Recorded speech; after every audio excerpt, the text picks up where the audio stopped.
Hi, I'm Norm Abram. Welcome to the new Yankee Workshop. Today we're going to build a special dollhouse. It's one that can be enjoyed by the boys as well as the girls and the adults as well as the children. I'll show you what I mean in a minute, right here on the new Yankee Workshop.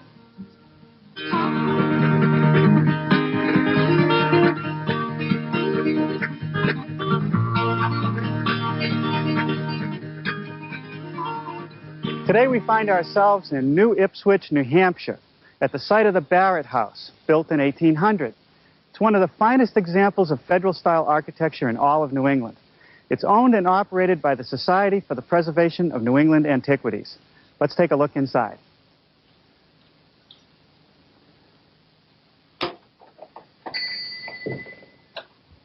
Isn't this great? Now, the Society opens the property to the public from June to mid-October for a small admission fee. Give yourself the good part of a day to check out the grounds, the rooms, and take a look at the furnishings. Now, I have to be disciplined today, so I'm going to go right up to the third floor and show you the antique toy collection. Oh, it's so hard to walk by my favorite piece of furniture on this floor, that glorious Chippendale chest-on-chest. But come on, the toys are in the attic. Up here is where the children lived and played, often only steps away from their nanny, who also lived up here. Now, let me show you the toys in this room. Look at this steamer chest, all set up for the dolly to take a trip. And Rollo the horse, he's over 100 years old. Here's one of the doll houses in the room. The architectural style is Second Empire. The mansard roof reminds me very much of the houses in the Back Bay of Boston. It's very highly decorated on the outside and on the inside. Painted floors and wallpaper on every wall. But no furnishings. Quite the contrast to the one across the room, which is very plain on the outside, has no real architectural style, but it's gloriously furnished. 3 rooms in the attic, and if I open the front, you can see 6 rooms. This one has painted furniture set up as a bedroom.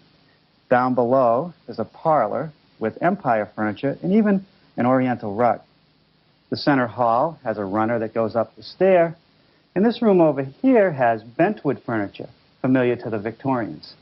And these French bisque porcelain dolls, I'm told they're quite rare. There's some good ideas here.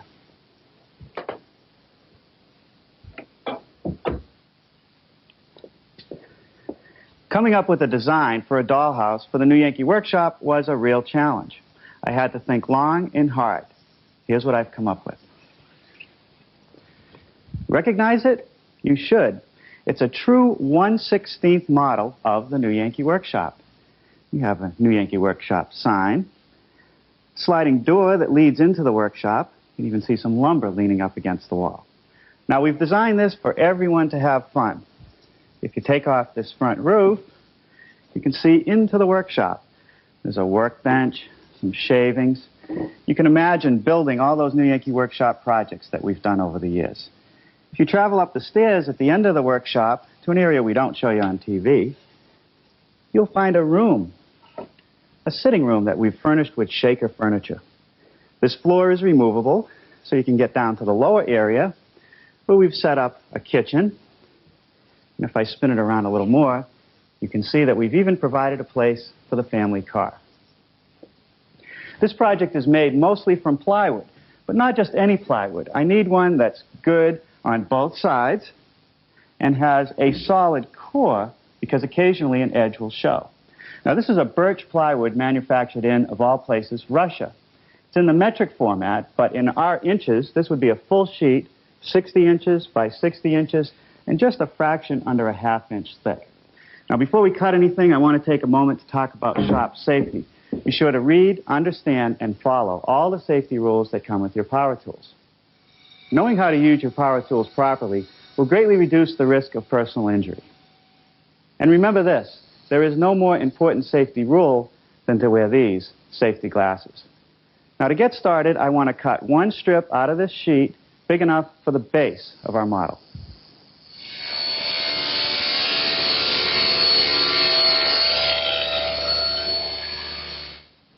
Here's my homemade panel cutter, perfect for cross-cutting large pieces to length. The first thing I want to do is square one end.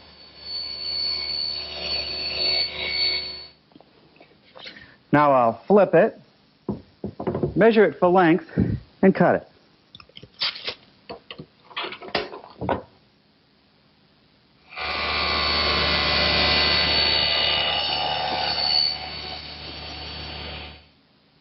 Right outside the paint shop, I need to cut out a bit of the floor of the model. So I've clamped the piece at the workbench, laid out the area to be removed.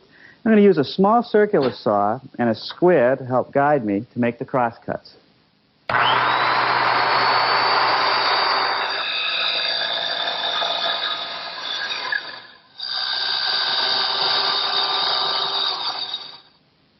To make the cut along the grain of the plywood, I'm going to loosen the knob on my saw that holds the base. Position the saw over the line and then slowly plunge it through the material.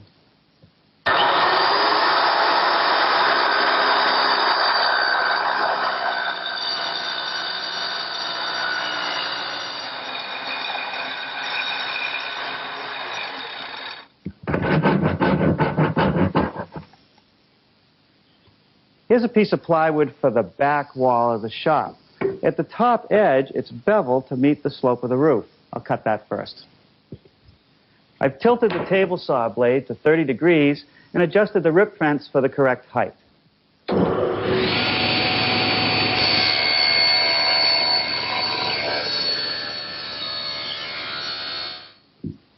Now I've adjusted the rip fence to make the beveled cut where the roof steps down over the workshop. It's the same pitch.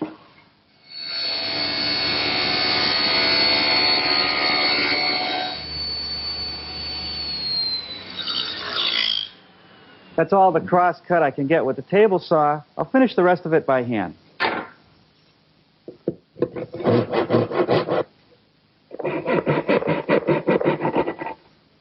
These cuts in the back wall form the roof line over the garage.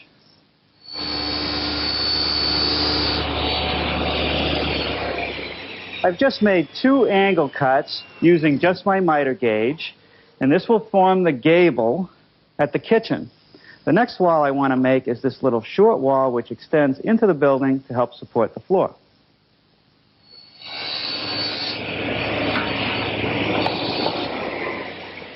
The first pass is at a 30-degree angle, and that gives me the slope to pick up the roof. Look at the floor for a second. The piece I've been working on has to be notched so it'll fit up over the floor.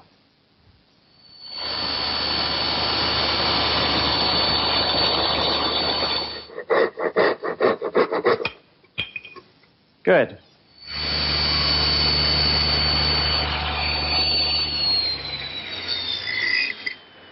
Here I'm removing part of the bevel, the part that goes under the second floor.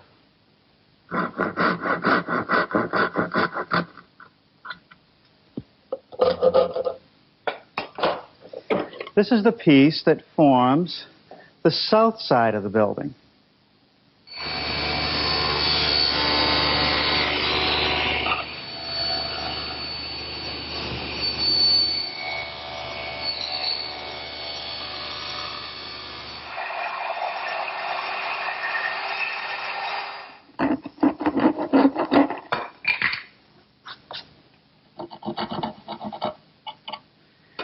This piece, which has several cuts, makes the room divider between the shop and the other rooms.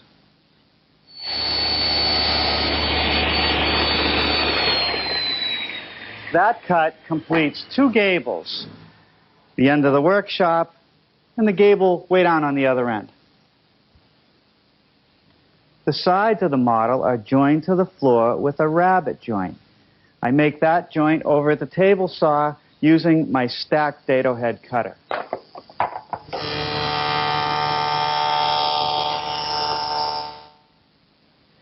Using the same saw setup that I used to rabbet the bottom edge, I'm rabbeting one side of each corner. There are several dados in the walls milled with the same dado head setup because the width and depth are the same. One in the garage wall for this short partition, one in this short wall for the south side. The partition between the shop and the living space has a long dado. The north wall actually has two. One for the intersection of the partition between the shop and the living space, and another one up at the front edge for this gable.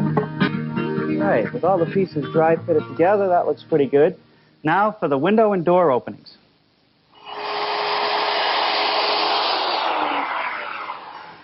Well, I've just cut a window opening that represents this window, which faces west from the workshop.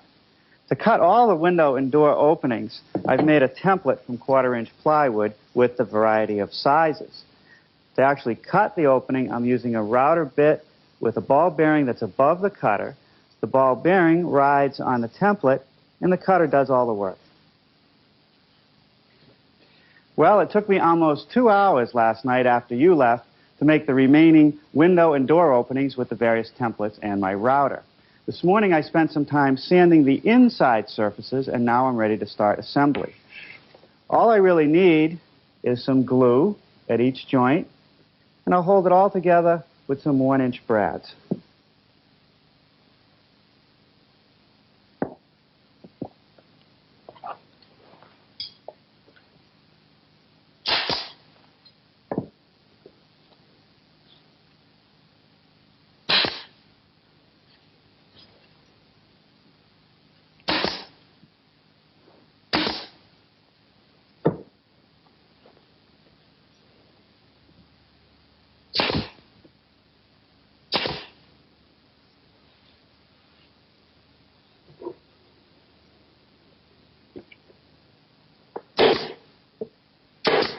These cleats will support the second floor. I've prefabbed all the pieces that will make up the stair platform and the plywood storage bin. The first piece I'll put in is this small vertical partition.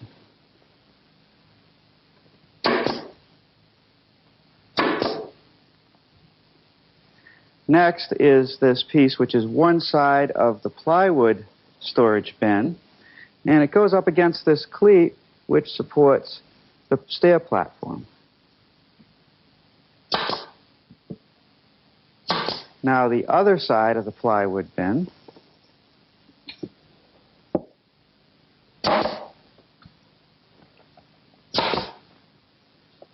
Here's the small deck. It's a great place to put those small bits of wood we find here in the shop.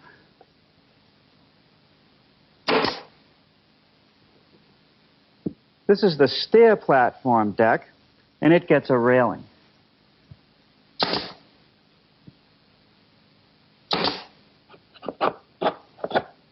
Okay, this is where that goes. Now let's build a flight of stairs. Here's a piece of 3/4-inch stock that I've laid out the stair pattern on. I'll be able to get 2 stringers from this piece.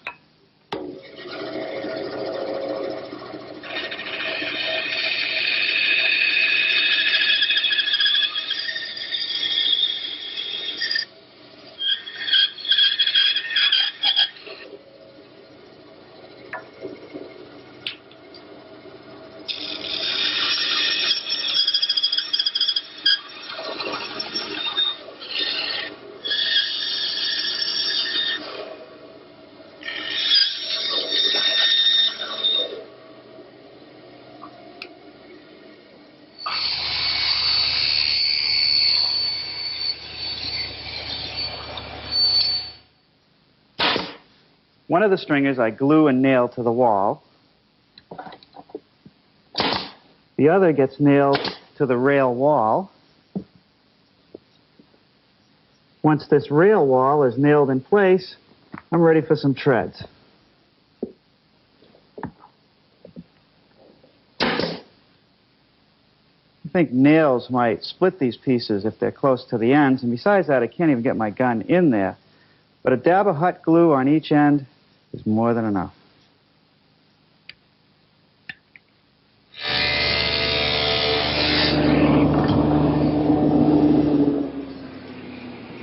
Using my stacked dado head cutter, I've just milled 2 grooves in a piece of stock, which are going to make my corner boards. Now I'll switch to a saw blade and get one piece off of each side.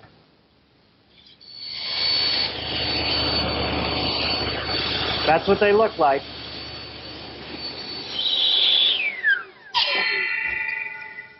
I cut the corners to length at my miter box, and I'll attach them to the model just using a little bit of hot glue.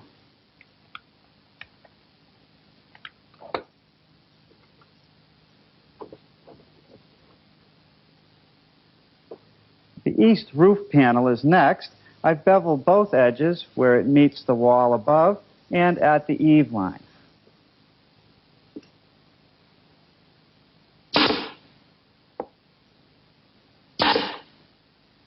Again, with 30-degree bevels at the top and bottom, I can install this little section of the west roof.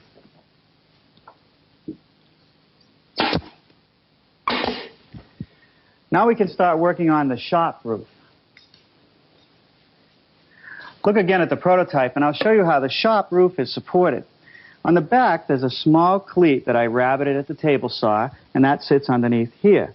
On the front, I have a cleat with the same size rabbet, but it has to be wider because I have to notch it around this corner.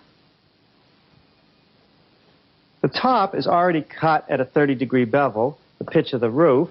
I'll align it with the layout line, mark the location of the corner, and square it up.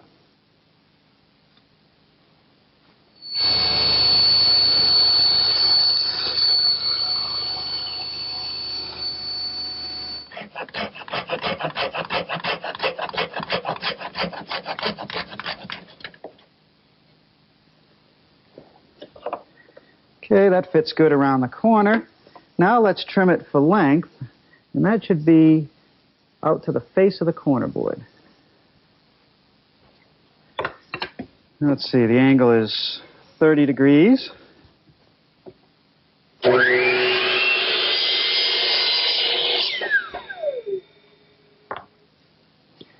Now I have to rabbet the bottom of this piece so it'll sit over this sidewall.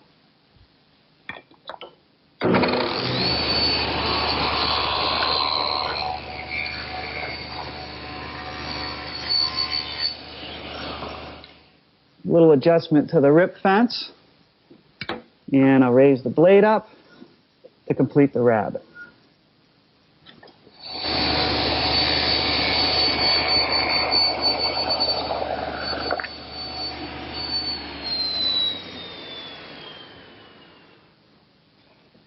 The last little piece to remove is this piece right here where it goes over the front wall. I'll do that by hand.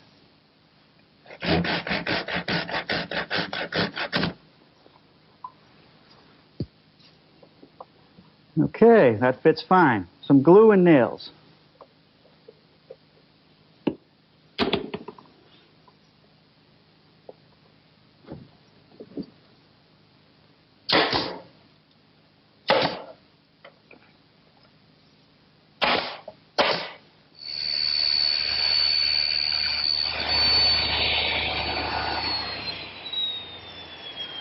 That's the back roof cut to length. Just glue and nails.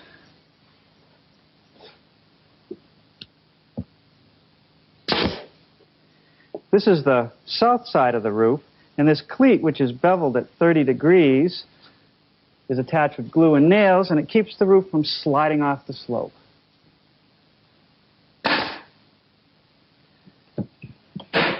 That's good. Now let's trim out the eave line and the gable end.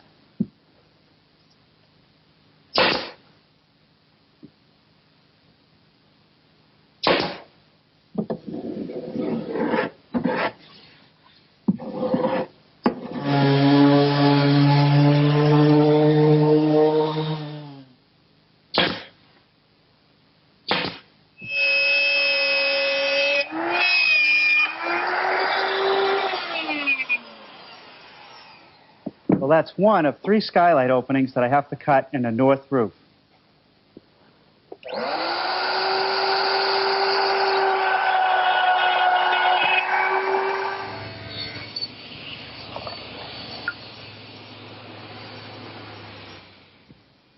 piece that I just milled at the table saw will join the two halves of the second-story roof.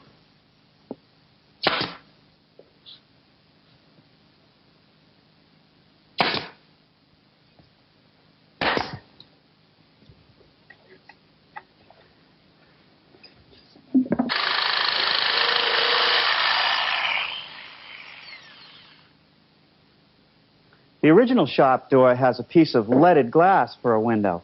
I'm just going to use a piece of plastic for the model, hold it with some hot glue, and trim it out.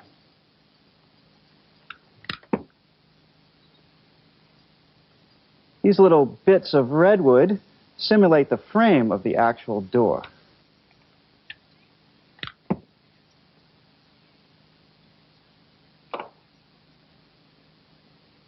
Okay, that takes care of the outside. Now I'll repeat the pattern on the inside. The door slides on a couple tracks. Let me show you how I made those.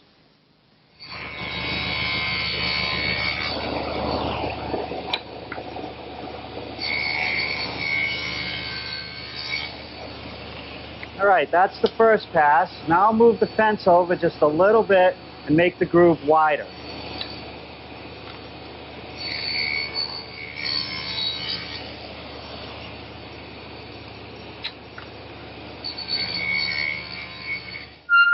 Now we'll just rip it into two pieces.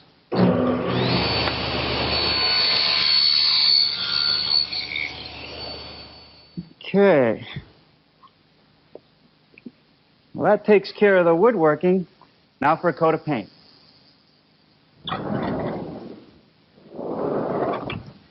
Well, I sure did find someone to paint it, John Coles, and he did a wonderful job. He got everything just right, from the shingles on the roof, the shingles on the sidewall, the blue trim around all the windows and doors. And on the west end of the shop, he got the gray trim, the clapboard lines, and the door is just right. You know, it looks so good, I'm not so sure I'm willing to let the kids use it yet. But I will let them use this project, our project for next time, a toy storage chest with an inlaid checkerboard on the top, a compartment to store the checkers, and plenty of room inside for the toys. I'll show you how to build it next time right here on the new Yankee Workshop. More from Norm at 12:30 in This Old House with Steve. Total Fishing is next though. Stay with us.